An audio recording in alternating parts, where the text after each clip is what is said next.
Right. That 8-minute drive, how did it come together? Your thoughts on looking at it, and that essentially won you guys the football game. We were just fighting for survival. I was thinking we needed to score a touchdown. So, we didn't, until we got across to 50, we weren't even really thinking that much about the clock with that, just the way that game had gone. We'd been up, we'd been down. So I was thinking we needed to get points. With a 5-point lead, I was thinking we could at least make it to the 35-yard line. That's roughly the line we're shooting for field goal range. And so that you don't ever start off with 8 minutes thinking you're going to kill it. I mean, it just doesn't happen. How impressive was that, though, to be able to do that and not give it back? Yeah, again, the way we finished getting down the 75-yard touchdown drive and then the 8-minute one at the end, you're not thinking of it like that in the game. You're just thinking of what do we need to do to get the lead or to get, above a one-score game. And, credit, we made the plays we needed to make. That wasn't always the prettiest execution by us on offense. They have a good defense, number one. But we made the plays we needed to make. Closing it out with a 4th down conversion, your 4th of the game, just how much confidence do you have in that unit to convert those, and what goes into just kind of deciding when to go for it and when to kick? Well, Coach D, that's Coach D. Coach D's, he's working his analytics, and him and Dimitri got their Encyclopedia Britannica book out there that they're looking in. We go over all those situations, and Coach D's been doing a great job of letting me know at the start of a drive, mid-drive. He's always telling me what the go number is. So, I'll be honest, I'm scared to death every time it's 4th down, but that's football. That's what we live in these days. It's an analytics world, and Coach D's handling it great. Is that mostly his call, or do you kind of chime in? No, that's his call all the way. Yeah. To go, knock on wood for you there, but you guys have converted 9 in a row on 4th down. What does it take to have that consistent success in such a high pressure down? Well, I'd say in this last game we needed to be better on 3rd down. We had our worst 3rd down game. Again, credit UNLV's defense for that. The other thing is we were behind the chains a lot. We had more 3rd and longs. The way we break it up, 3rd and short, 3rd and medium, 3rd and long, 3rd and extra long. We were in 3rd and long and 3rd and extra long the most we have been all year. And the longer it gets, the lower your percentage of converting. We got behind on a couple penalties in the first half. We had a couple of procedural penalties. So let's start it with not getting behind the chains. Let's not get in 3rd and long. If we do, the fourth and short is the new 3rd and short in the analytic world. Once you get to that thing, and that's that point on the book. And I'm happier when we're not in that situation. Maddux has been. You look at his numbers on 4th down. He literally has been nearly perfect. What is about him on 4th down? And then he jokingly said after the game when you first saw him that he didn't know. He said that he didn't know whether to hug him or punch him at times. So your dynamic. Yeah, he shouldn't be sharing that stuff. I say some crazy things to Mad Dog sometimes, and he shouldn't be telling everybody that. But Mad Dog has a unique ability to make the play that needs to be made at the right time. I have very high expectations of that kid. I have a very high standard for that kid. So he still hasn't played his best. He's going to play better. I know he will.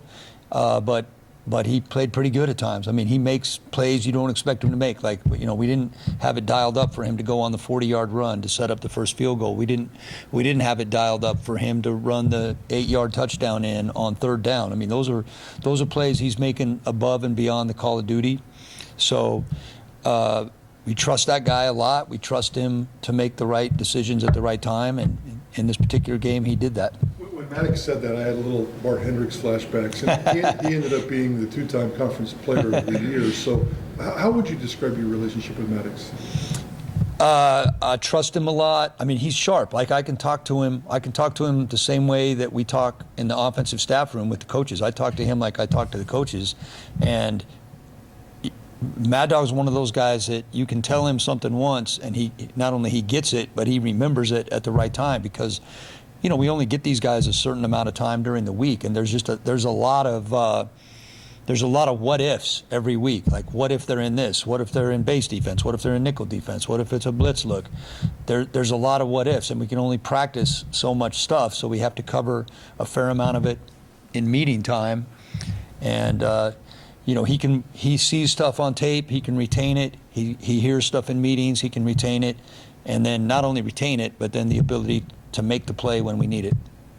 What do you It's see just with all of the analytics in the game nowadays? It's analytics are telling you to go from fourth or not go for fourth. Do you like that, or do you prefer just going with your gut? And I've come to like it more. I used to hate it. I hate it that you guys know all about it now, because then everybody says, well, the book said, and the announcers say it, and you guys say it. Like, if you guys knew what the book really said, the book is scary, man. The book is like, you hit the 50 and it's like, go for it on 4th and 12. And I'm going, 4th and 12? You got like about a 15% chance to get that. So I just think the days of doing it by the gut are pretty much over, and that's why Coach D's the head coach and the right guy for the job. we're saying that, Coach D, he's only coached 11 games. Just what's it been like for you working with a new head coach? Oh, he doesn't, he doesn't act like a new head coach. I mean, he's got a good handle on it. I've told you guys before, he's the right guy for the right time for how college football is. And I mean, he handles himself great. So that's no problem with that at all. Madson not taking sacks. How important is that in terms of not getting behind the chains and things? Yeah, let me put that in perspective. There's some crazy numbers out there. Our first offense, in however many games we played, we have 4 sacks with our first offense. Our defense has 36 sacks. 4 against 36. That's crazy. San Diego State this week, number 3 in the nation, 28 sacks. We've given up 4 sacks. Now, our O-line does a good job. Ashton Genty, any NFL scout that was worried about his pass pro, turn on that last film, because he pass pro'd his tail off. Our tight ends, everybody's involved in pass pro. But we would have way more sacks if Mad Dog wasn't doing such a good job getting the ball out, deciding when to run. 2 of those 4 sacks were 1-yard losses that he started running up in the pocket, and he just, he got caught. So the 1-yard 2nd and 11 versus the 10-yard 2nd and 20, those make a huge difference in being behind the chains. And I know you had some penalties in that game, but for the most part, you guys don't have very many negative plays. How does that? It's common sense, I guess. But when you're not in 2nd and 12, 2nd and 13, it's huge. Often. No, it's huge, and you're right. We don't have very many. We don't have very many penalties. So when we do, we had 2 holds and 2 procedures. We'll take the aggressive holds. We'll take those over procedural, and but even on some of our holds that we've got this year, we tell our guys, you got to know when to let go. 'Cause there's holding every play, right? You got to know when to let go. But we are doing a good job of that, and we need to keep that up. I mean, every offense, you're playing to your strengths. You're hiding your weaknesses. We have weaknesses. We have strengths. We all know what those are. We have weaknesses. We try to hide our weaknesses. What kind of a test will Trey White be for that line?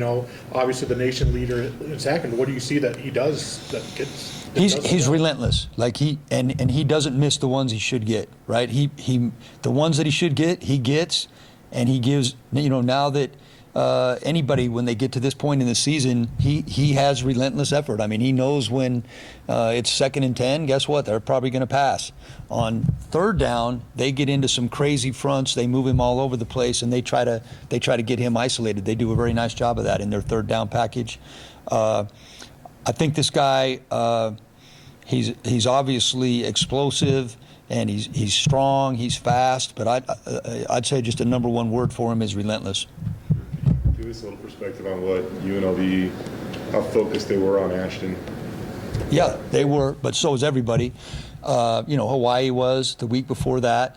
I mean, that obviously, if you're playing us, that's the focal point for sure, and that's why we have to continue to improve our passing game. We have to continue to improve being able to hit our shots off of our run fakes. We have to stay ahead of the chain so we can stay in the run play action world.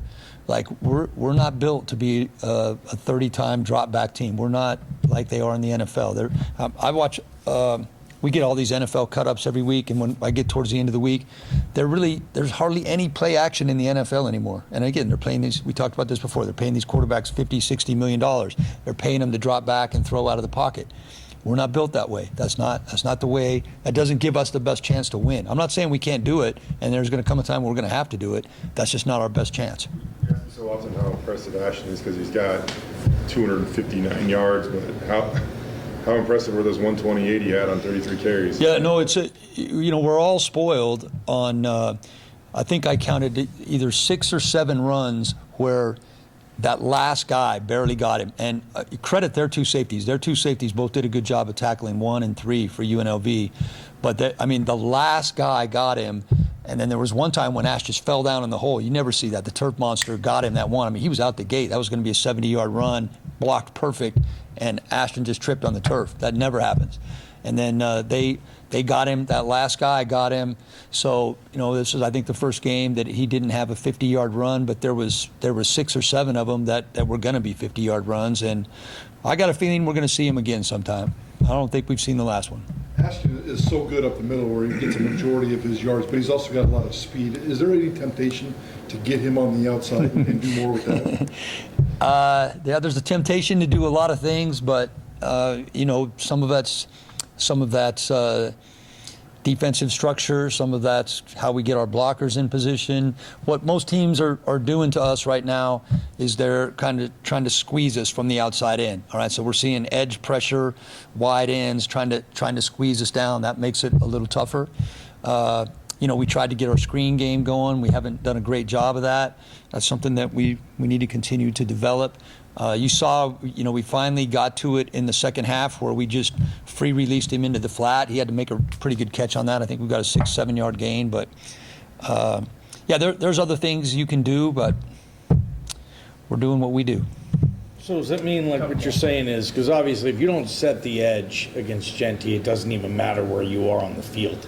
He's gone. Like, are they doing more to try to set the edge where they're giving you more options up the middle? Or you're just taking what they're giving you? Well, I wouldn't say more options, because what they're trying to funnel us in to their safeties and or linebackers getting off blocks. I mean, on most plays we're trying to account for everybody except the corners, right? You can only block so many guys. They got one more than us because of the quarterback. We're not an option team. So we believe in making the corners tackle. So we're trying to get it where we can get to their safeties. They're trying to get it where they make us where we can't get to their safeties, and their safeties and their linebackers can get more involved. I mean, obviously, every run play, you're accounting for the linebackers.